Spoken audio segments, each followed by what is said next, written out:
2020년 10월 5일 월요일 아침이 되었습니다. 오늘 우리가 함께 볼 말씀은 창세기 42장 29절부터 36절까지의 말씀이 되겠습니다. 다만 29절과 30절 말씀을 보겠습니다. 그들이 가나안 땅에 돌아와 그들이 아버지 야곱에게 이르러 그들이 당한 일을 자세히 알리어 아뢰되 그 땅의 주인인 그 사람이 엄하게 우리에게 말씀하고 우리를 그 땅에 대한 정탐꾼으로 여기기로. 자, 야곱의 아들들은 이제 두려움에 떨면서 가나안으로 돌아옵니다. 그리고 애굽에서 일어났던 일을 야곱에게 자세히 말합니다. 그 여정 또한 만만치 않았을 것으로 예상이 되죠. 그들이 애굽에 가서 겪었던 그런 일은 사실 전혀 예상치 못한 일이었어요. 기근 때문에 곡 식어 들어간 그거 아닙니까? 그래서 그 모든 일을 야곱에게 다 설명합니다. 이것이 그들의 생존과 관련해서 중대한 영향을 미쳤기 때문에 그들의 첫 마디는 뭐였습니까? 바로 그 땅의 주인인 그 사람이 하고 30절에서 얘기하죠. 이 말은 요셉이 누구인지 그들이 몰랐다는 거예요. 여기서 그 땅의 주인이 요셉을 가리키는 말 아닙니까? 동시에 요셉의 꿈이 실현되었다는 것을 독자들에게 보여주는 것이죠. 그 사람이 엄하게 말씀하고 7절에 나와 있잖아요. 그러니까 모든 일에 대한 책임을 그 사람, 즉 요셉에게 전가하고 있는 장면입니다. 자신들은 그 명령에 따를 수밖에 없는 상황이었다 하고 그 사람이 자기들을 정탐꾼으로 여겼다고 말합니다. 자, 31절 32절 봅니다. 우리가 그에게 이르되 우리는 확실한 자들이요 정탐꾼이 아니니이다. 우리는 할아버지의 아들 12 형제로서 하나는 없어지고 막내는 오늘 우리 아버지와 함께 가나안에 있나이다 하였더니. 야곱의 아들들이 자신들을 정탐꾼이 아니라는 것을 증명하기 위해서 가족 상황을 설명하죠. 그렇게 했다고 야곱에게 지금 말하는 거예요. 근데 이들이 야곱에게 말할 때는 13절에서 요셉에게 했던 말과 순서가 바뀌어요. 요셉에게는 막내 아들 오늘 아버지와 함께 있고 또 하나는 없어졌나이다 이렇게 말하는데, 야곱에게는 하나는 없어지고 막내는 오늘 우리 아버지와 함께 가나안 땅에 있나이다. 자세하게 보면 조금씩 틀린 것을 발견하게 됩니다. 아마 요셉은 막내 아들은 아버지와 함께 이 말에 큰 위로를 얻었을 거예요. 그 궁금했던 점이니까. 또 하나는 없어졌다 하는 그 말에는 큰 슬픔을 느꼈을 겁니다. 자신에게 얘기하는 거니까. 자신의 일을 말하는 거잖아요. 반면에 야곱은 하나는 없어졌다 하는 말에 요셉에 대한 기억을 되살렸을 것이고, 막내는 함께 있다 하는 말에는 아들을 이 마지막 막내 동안 잃어버리지 않는가 하는 두려움을 느꼈을 수가 있습니다. 야곱의 아들들은 즉 이렇게 표현한 건 뭐겠습니까?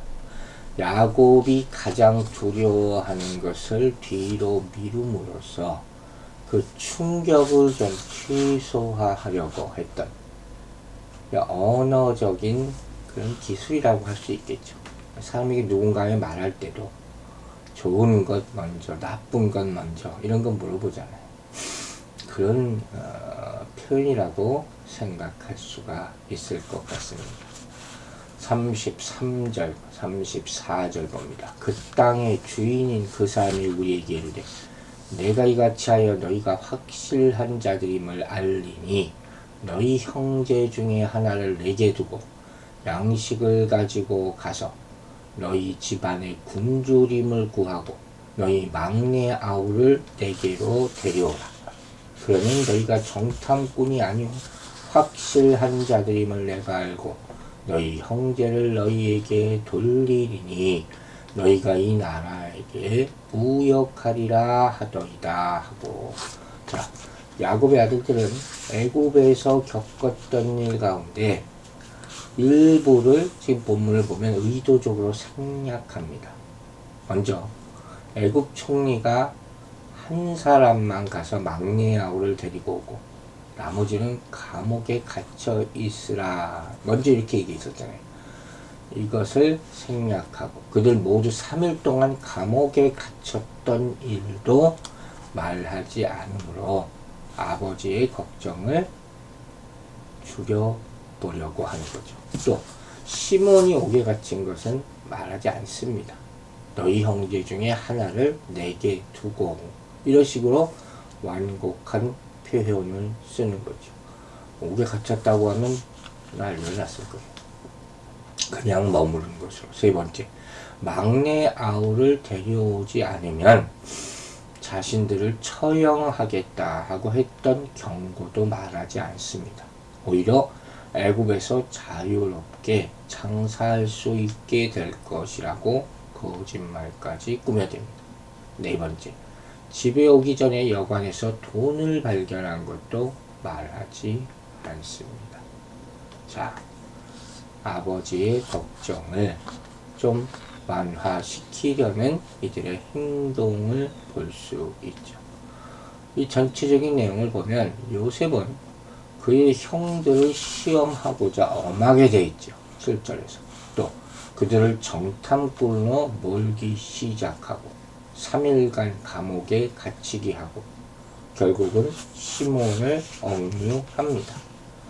어찌 보면 요셉의 행동은 지나쳐 보일 수 있지만 그들은 아무도 죽이지 않았어요. 그걸 우리가 봐야 되죠. 이렇게 야곱의 아들들은 오해를 받아서 어려움에 직면하게 되지만 하나님은 이때 무엇입니까? 하나님은 이 일을 통해 기근 속에 있는 야곱 가족의 생명을 구원할 계획을 이루고 계신다는 사실을 우리는 봐야 되는 거예요. 하나님은 그들을 애굽에서 장차 큰 민족으로 만드셔서 그로 인하여 천하만민이 복을 받게 하려는 구원 계획을 진행하고 계신 것입니다. 우리는 이 세상을 살아가며 이해할 수 없는 고난을 당하기도 한다 했습니다. 그리고 그로 인해 두려움에 빠질 수도 있습니다. 그러나 고난을 이해하지 못하는 상황에서도 하나님의 구원 계획은 변하지 않으시고 그 역사를 진행하고 계신다는 사실을 믿어야 될 것입니다. 그러므로 우리는 이해할 수 없는 상황에 처해 있어도 하나님을 신뢰해야 하는 것입니다. 고난 속에서 낙심하지 말고 오히려 영적인 눈을 떠서 그 가운데 일하는 하나님을 볼 수 있어야 할 것입니다. 자, 35절 보겠습니다. 각기 자루를 쏟고 본즉 각 사람의 돈뭉치가 그 자루 속에 있는지라. 그들과 그들의 아버지가 돈뭉치를 보고 다 두려워하더니 진짜 큰일이 생겼어요. 자루를 쏟아보니까 돈뭉치가 그대로 막 쏟아져 나와요. 얼마나 놀랐겠습니까? 놀란 정도가 아니라 두려워했다 말합니다. 다 야곱이 아니죠. 야곱과 그의 아들들 모두 뭔가에 지금 걸린 듯한 모습이에요. 이제까지 겪은 일들을 다 얘기했다고 했지만 이건 얘기 안 하다가 지금 벌어진 일이죠. 이 돈에 대해서는 누구도 설명하지 못한 그런 장면. 그들이 실수를 했는지 의도적으로 이렇게 됐는지 곡식을 가져오고 돈을 주지 않아서 이런 난처한 상황을 만들었다고 야곱이 생각할 수 있어요. 그래서 자식들을 또 책망할 수도 있는 그런 상황이 벌어진 거예요. 근데 야곱은 두려움에 휩싸이게 됩니다. 그에게는 어쨌든 피하려고 했던 일, 절대로 당하고 싶지 않을 일을 겪게 될지도 모른다는 불안감이 엄습한 거예요. 하지만 이 모든 일들은 그 자녀들의 강팍한 마음을 돌이키는 역할을 함으로써 결국 선한 결과를 이루게 됩니다. 자, 36절 말씀 보도록 하겠습니다. 그들의 아버지 야곱이 그들에게 이르되 너희가 나에게 네 자식들을 잃게 하도다. 요셉도 없어졌고 시몬도 없어졌거늘 베냐민을 또 빼앗아가고자 하니 이는 다 나를 해롭게 함이로다. 야곱은 세 아들의 이름을 하나하나 거명하면서 자신의 심정을 토론하는 것을 볼 수가 있습니다. 요셉도 없어지고 시몬도 안 보이고 베냐민까지도 빼앗아 가려고 하느냐. 세 아들이 다 같은 운명에 빠질 것을 부지중에 언급하고 있는 것이죠. 이 사건들의 실질적인 피해자는 누굽니까? 야곱 아닙니까? 가장으로서 자식들을 지켜내지 못한 아픔, 가장 사랑하던 아들을 잃었던 그런 아픔이 있죠. 이제 둘째 아들은 생사도 알지 못하게 되고 막내 아들까지 이를 위기에 처한 그런 상황입니다. 두렵고 떨리는 그런 상황. 이런 상황을 누가 당할 수가 있겠습니까?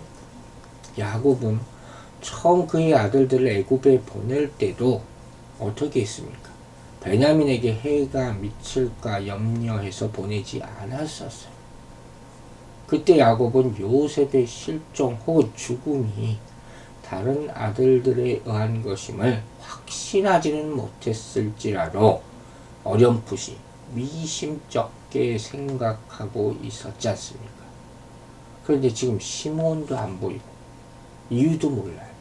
그러니 점점 그 의심이 확신으로 바뀔 수밖에 없는 상황이에요. 이처럼 신자들은 자신이 해결할 수 없는 어두운 현실에 빠질 수 있어요. 우리도 그렇다는 거예요. 그래서 두려움에 처할 수가 있다 하는 것입니다. 그렇습니다. 그러나 하나님은 그 두려움을 믿음으로 이겨내고 우리에게 주신 하나님의 약속을 의지하기를 원하십니다. 즉 두려워하는 야곱에게도 그가 하나님이 이전에 주신 약속, 그것을 기억하고 의지하시기를 원했을 것이에요. 이번 주일 사도행전 강의에서도 이 약속에 대한 말씀을 우리가 듣지 않았습니까? 두려움을 이길 수 있는 비결은 약속을 믿는 것이에요. 약속을 신뢰할 때 두려움은 물거품처럼 사라지게 됩니다. 그 약속의 중심에는 하늘에 속한 신령한 복이 있습니다. 하나님은 우리가 신령한 복의 약속을 굳게 신뢰하고 그 신뢰 속에서 나오는 평안으로 두려움을 이겨내기를 원하십니다. 여러분은 지금 어떤 약속을 붙잡고 있습니까? 그분의 사랑과 은혜와 영생의 소망. 이 약속이 여러분 안에 얼마나 굳건하게 자리 잡고 있습니까? 주님에 대한 신뢰가 얼마나 깊습니까? 이것 때문에 우리 하나님의 말씀인 성경을 읽고 그 말씀을 암송하며 그것을 붙잡고 살아가려고 하는 것입니다. 늘 말씀과 기도 속에서 하나님의 약속을 깨닫고 신뢰하는 하나님의 백성들로 살아가게 되기를 주의 이름으로 축원합니다. 기도하겠습니다. 아버지 하나님 감사합니다. 오늘도 성경을 펼치는 순간부터 하나님의 약속이 우리에게 다 들어오게 하여 주시옵소서. 그것을 믿고 그것만을 붙잡고 삶으로 말미암아 신실하신 하나님의 역사함을 체험하게 도와 주시옵소서. 힘들고 낙담되는 상황 가운데서 두려움이 몰려올 때 예수 그리스도의 생명의 말씀을 읽게 하여 주시고 영적 전쟁에 이기게 하는 승리의 말씀이 떠오르게 하여 주셔서 그 말씀의 능력으로 능히 이기고도 남음이 있도록 축복하여 주시옵소서. 감사드리며 예수 그리스도의 이름으로 기도했습니다. 아멘.